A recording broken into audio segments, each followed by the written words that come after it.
Kaya po. Kung katong mga kagawad, kung naapamanggaling itong uban, kung kinsay mga kagawad na nabago, dawatan po ninyo ang pangalipay. Congratulations sa inyo ha, paglingkod isip mga bagong pinili sa Barangay Labo.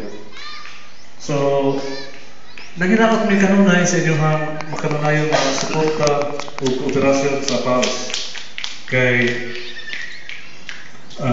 dili madugay, pero anawa ato anumang sugda na po ang usaga proyekto sa ato ang cattle production. Pinaagi sa paghatag kaninyo sa inyong punto, ipag-turnover sa chicken. Kini akong papel karon, ako lang ito pahinundo sa inyo ha, nganong na yata karon din eh.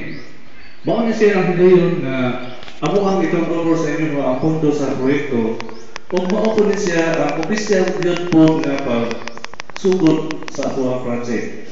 Once na ma-turnover galing sa PAOS ang chicken nato sa BSPS sa barangay, mao din siya ang formal yun nato na pagsugod.